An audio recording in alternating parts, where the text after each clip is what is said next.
আসসালামু আলাইকুম রহমতুল্লাহি ওবরকাতুহু। সম্মানিত দর্শক, বর্তমান সরকারের উপর আমেরিকান সরকারের বা আমেরিকার যে রাষ্ট্র ব্যবস্থা, তাদের কতটুকু প্রভাব রয়েছে, প্রতিপত্তি রয়েছে, এই বিষয়গুলো নিয়ে আলোচনা করব। তবে তার আগে আমাদের দেশের রাজনীতির যে দুর্ভাগ্য, সেই স্বাধীনতার পর থেকে আজ অবধি সেই দুর্ভাগ্যের তাড়নায় আমরা কখনো ভারতপন্থী সরকার হয়েছি, কখনো পাকিস্তানপন্থী সরকার হয়েছি, আর এখন আমেরিকার যুগ চলছে। শেখ হাসিনার পতনের পর মার্কিন ডিপ স্টেটের যে পলিসি, সেটি এখন রীতিমতো ওপেন সিক্রেট।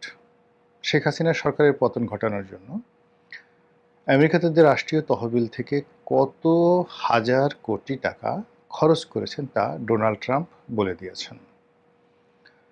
মার্কিন সাহায্য সংস্থা ইউএসএআইডি এবং এর বাইরে অন্য সব যে সকল এনজিও রয়েছে, দেশি এবং বিদেশি, সে সকল এনজিওর মাধ্যমে কিভাবে এই মার্কিন ডিপ স্টেট পলিসি ধীরে ধীরে শক্তিশালী করা হয়েছে। একদল বুদ্ধিজীবীকে টাকা দিয়ে তাদেরকে রীতিমতো বুদ্ধি, বেশ্যা এবং একই সঙ্গে মীর জাফর, জগৎ শেঠ রায় দুর্লভ রূপে তৈরি করা হয়েছে। তারা তাদের একটা ভাবমূর্তি তৈরি করেছে প্রথমে, যে এরা জ্ঞানী লোক, গুণী লোক, ভালো মানুষ। দ্বিতীয়ত হলো যে তারা আমেরিকার পক্ষে কথা বলেছে আর শেখ হাসিনার বিপক্ষে কথা বলেছে, আর দেশের মধ্যে একটার পর একটা ঝামেলা তৈরি করেছে।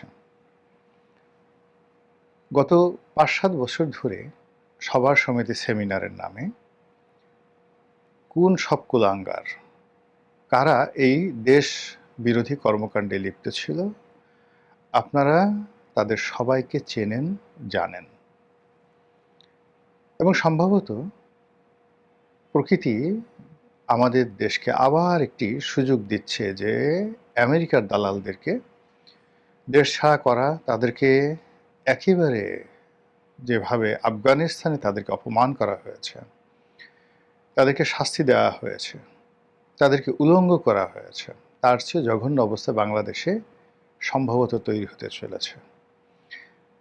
আপনারা দেখবেন যে আমেরিকার যারা দালাল, চিহ্নিত দালাল, যারা আমেরিকার টাকা খেয়ে এদেশের সর্বনাশ করেছে, তারা দৌড়াবে, পাগলের মতো তারা দৌড়াবে, আর পেছন থেকে বিভক্ষ জনতা, বিক্ষুব্ধ জনতা, তারা তাদেরকে দাবড়ানি দেবে।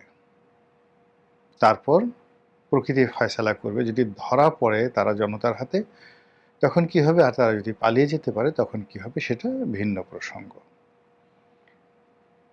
আমেরিকা বাংলাদেশের ব্যাপারে এই মুহূর্তে কেন এত আগ্রহী? মূল কারণ হলো বার্মা অ্যাক্ট। তারা যে কোনো মূল্যে বার্মার ভিতরে বা মায়ানমারের ভিতরে একটি রাষ্ট্র গড়তে চায়, মূলত এই অঞ্চলে চীন এবং ভারতের যে আধিপত্য, সে আধিপত্যবাদকে খর্ব করার জন্য।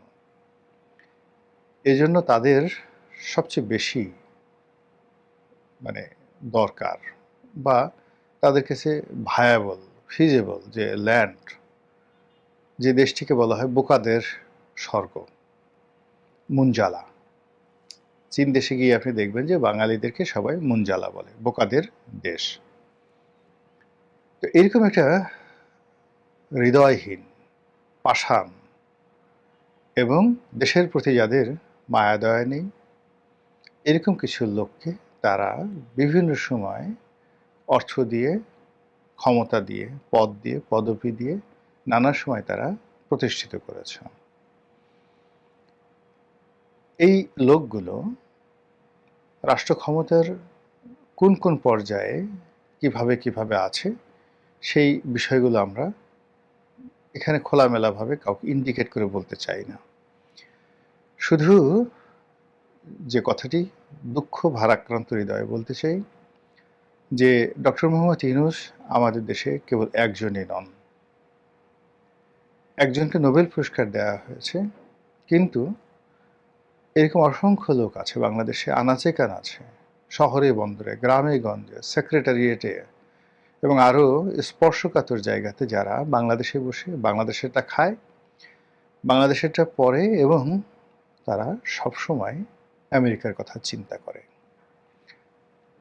এবং তাদের সেই কুচক্রের কারণেই বাংলাদেশে একটা সফল তারা যে ডিপ স্টেটের কু, সেই কু তারা করতে পারল। আমেরিকা যেভাবে বাংলাদেশকে একটা চুক্তির মাধ্যমে ফাঁসিয়েছে, তাও নির্বাচনের মাত্র অল্প কয়েকদিন আগে, সেই চুক্তি নিয়ে সারা বাংলাদেশের মানুষ এখন রীতিমতো বিক্ষোভে ফেটে পড়ছে। এখন প্রশ্ন হলো যে ডক্টর মোহাম্মদ ইউনূস জানতেন যে তিনি চলে যাবেন। 12 তারিখ ইলেকশন, 9 তারিখে তিনি এই চুক্তির স্বাক্ষর করলেন মাত্র 3 দিন আগে। কেন? আবার সেই সরকারের সবচেয়ে যাকে বলা হয় বিতর্কিত ব্যক্তি জনাব খলিলুর রহমান, তো সেই খলিলুর রহমানকে আবার বর্তমান সরকার তাদের পররাষ্ট্রমন্ত্রী হিসেবে রেখে দিলেন। এটা দ্বারা আমরা কি বুঝি? ইতিমধ্যে আপনারা দেখেছেন যে ডক্টর মোহাম্মদ ইউনূস সরকারের আমলে নেয়া যে সকল সিদ্ধান্ত আমেরিকার পক্ষে এবং আমেরিকার স্বার্থ সংশ্লিষ্ট অন্য সকল দেশের বিপক্ষে, তা প্রায় হুবহু বর্তমান সরকার চালু রেখেছে। আমরা সেন্ট মার্টিন দ্বীপ নিয়ে নানা রকম কথাবার্তা বলেছি। ওই সময় সৈয়দা রেজাওয়ানা হাসানকে আমরা ভীষণ রকম সমালোচনা করেছি, তাকে কেউ কেউ পলিথিন আপা বলেছে। কারণ কি? ইউনূস সরকার আসার সঙ্গে সঙ্গেই পরিবেশ রক্ষার নামে সেন্ট মার্টিন দ্বীপকে অবরুদ্ধ করে দেওয়া হলো। এমনকি প্রশাসনে যারা কর্তা ব্যক্তি, রাষ্ট্রীয় কর্মকর্তা যারা আছেন, তারাও সেখানে অবাধে যেতে পারবেন না। বছরে নির্দিষ্ট সময় স্পেশাল পাস নিয়ে তারপর নির্দিষ্ট সময়ের জন্য দিনের বেলায় সেন্ট মার্টিনে যেতে পারবেন। এই নিয়ম যখন করা হলো, তখন অনেকে বলা শুরু করলো যে এটা আমেরিকাকে লিজ দেওয়ার একটা তোড়জোড় চলছে, কিংবা আমেরিকা এখানে ঘাঁটি বানাবে ইত্যাদিতে নানা কথা। আর সরকারের পক্ষ থেকে বলা হলো যে এখানকার পরিবেশ রক্ষার জন্য এই কাজ করা হবে। আমরা সরকারের মুখপাত্র, পরিবেশ বিষয়ক মুখপাত্র এবং উপদেষ্টা সৈয়দা রেজওয়ানা হাসানের 14 গোষ্ঠী উদ্ধার করলাম। কিন্তু আজকে যে ভিডিওটা করছি, ঠিক সেই সময়টাতে একটা পত্রিকার খবর হলো বর্তমান সরকার এবং বর্তমান পরিবেশ মন্ত্রী, তিনি জনাব আব্দুল আল মিন্টু, তিনি দীর্ঘদিন আমেরিকার নাগরিক ছিলেন, আমেরিকাতে থেকেছেন, আমেরিকান কৃষ্টি এবং কালচার তার মুখস্থ। এবং অবাক করার ব্যাপার হলো যে তিনি সবচেয়ে ভালো করতেন যদি তিনি বাণিজ্য মন্ত্রী হতেন। তো বাণিজ্য মন্ত্রী না বানিয়ে তাকে বানানো হয়েছে পরিবেশ মন্ত্রী। কেন? রেজওয়ানা হাসানের অসম্পূর্ণ কাজ করার জন্য, নাকি এমনি এমনি? ঘটনা যাই হোক না কেন, সেই জনাব আব্দুল আল মিন্টু, তার একটি বক্তব্য শুনলাম, তিনিও বলেছেন যে এখানকার পরিবেশ রক্ষা করতে হবে যে কোনো মূল্যে, এবং এজন্য আগের সরকারের আমলে যে নিয়ম ছিল, ডক্টর মোহাম্মদ ইউনূস সরকারের আমলে সেই একই নিয়ম এখনো বলবৎ থাকবে সেন্ট মার্টিনে যাওয়া এবং আসার ক্ষেত্রে। ভালো কথা। ইতিমধ্যে বিমান পরিবহন এবং পর্যটন মন্ত্রী যিনি আছেন, মূলত প্রতিমন্ত্রী তিনি, কিন্তু মন্ত্রীর চাইতেও তিনি প্রভাবশালী। এর কারণ হলো তার সঙ্গে প্রধানমন্ত্রীর সম্পর্ক খুব ভালো। বিগত দিনে তিনি হাওয়া ভবনের খুবই ঘনিষ্ঠজন ছিলেন।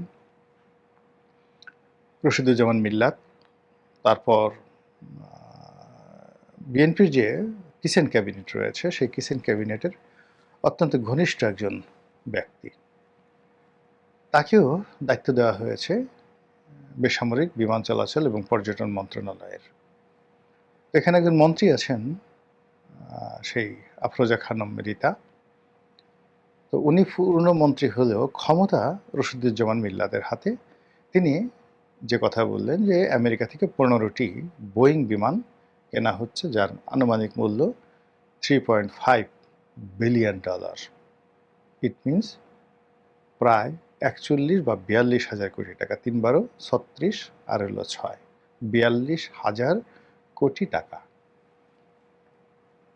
যেখানে তেল কেনার জন্য $3 বিলিয়ন ঋণ করতে হবে, এবং সেই ঋণ IMF দিচ্ছে না, বিশ্বব্যাংক দিচ্ছে না, পাগলের মতো হয়ে গেছে। সেখানে বাকিতে, দীর্ঘমেয়াদে বাকিতে বিমান কিনতে হবে। আমাদের যে কটা বিমান এর আগের বার 111-এর সময় গুছিয়ে দেওয়া হয়েছিল, মানে বিগত 111-এর সময় মঈনুদ্দিন ফখরুদ্দিনের সময় আমেরিকা একইভাবে অনেকগুলো বিমান আমাদের উপর গুছিয়ে দিয়েছিল। তখন এই বিমানগুলোর দাম ছিল প্রায় $4.5 বিলিয়ন। তো সেই বিমানগুলোই আমরা এখনো পর্যন্ত কাজে লাগাতে পারছি না। এটা নষ্ট হয়, ওটা চলে না, রুট পাওয়া যায় না, লাভজনক না, সাবসিডিজ দিতে হচ্ছে। হাজারো সমস্যা যখন বিমানকে কুড়ে কুড়ে খাচ্ছে, আর বিশ্ব এভিয়েশন ব্যবসা যখন ধসে নেমেছে, বড় বড় এভিয়েশন কোম্পানিগুলো, সেখানে এমিরেটসের মতো কোম্পানি, লুফথানসার মতো কোম্পানি, সিঙ্গাপুর এয়ারলাইন্সের মতো কোম্পানি যেখানে মুখ থুবড়ে পড়েছে, যেখানে থাই এয়ারওয়েজ দেউলিয়া হওয়ার মতো পর্যায়ে পৌঁছে গেছে, মালয়েশিয়ান এয়ারওয়েজ যেখানে যাকে বলা হয় তাদের নুন আনতে পান্তা ফুরোচ্ছে, সেখানে আমরা বাঙালি আমেরিকার এজেন্ট হয়ে, আমেরিকার দোসর হয়ে আমাদের যে ডিপ স্টেট পলিসি, সেই ডিপ স্টেট পলিসির যে মাস্টার প্ল্যান, সেই মাস্টার প্ল্যান অনুযায়ী আমাদেরকে বিমান কিনতে হচ্ছে। এ কথা কাকে বলবো? এ দুঃখ কিভাবে ঢেকে রাখবো? এবং এই ব্যাপারে কথা না বলে কিভাবে চুপ থাকবো, এটা আমি বুঝতে পারছি না। আল্লাহর কাছে সাহায্য চাই।